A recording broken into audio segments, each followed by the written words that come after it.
Breaking news చూస్తున్నాం. విజయవాడలో మిస్టరీగా మారిన గాది సాయికృష్ణ మిస్సింగ్ కేసులో పోలీసులు దర్యాప్తు వేగవంతం చేశారు.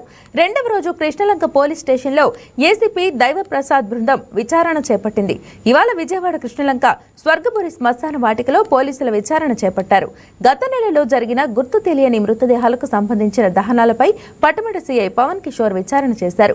స్వర్గపురి శ్మశాన వాటికలో సిబ్బంది నుంచి వివరాలు ఆరా తీశారు.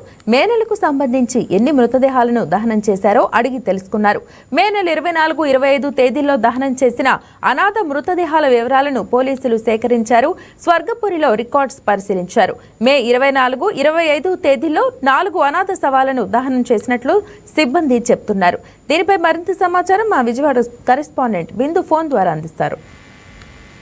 రైట్ మైండ్ ఈ సాయికృష్ణ కేసు కీలక మలుపు తిరుగుతుంది. రోజు రోజు ఒక కొత్త అప్డేట్ అయితే వస్తుంది. అసలు సాయికృష్ణ మిస్సింగ్ కేసులో సాయికృష్ణ ఎక్కడున్నాడు, అసలు బతికున్నాడా, బతికి ఉంటే ఎక్కడున్నాడు అన్న దానిపైన కూడా ఆరోపణలు వెలువడుతున్నాయి. ఇటు సాయికృష్ణ తల్లి చూసుకుంటే పలు ఆరోపణలు చేస్తుంది.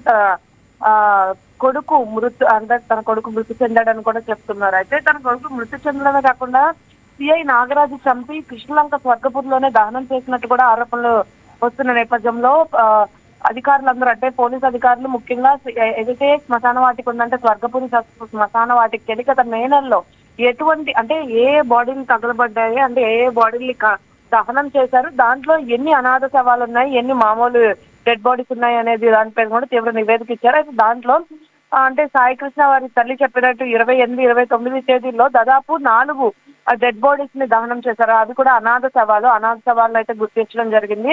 దానిలో సాయికృష్ణ డెడ్ బాడీ ఉందా లేదా అని ఇప్పటికే నివేదిక అంటే పరీక్ష చేస్తున్నారు. ఎందుకంటే ఈ కేసు ఒక కీలక మలుపు చోటు చేసుకుంది. ఎందుకంటే రాష్ట్ర వ్యాప్తంగా చాలా వరకు చర్చనీయాంశంగా మారిందని చెప్పుకోవచ్చు.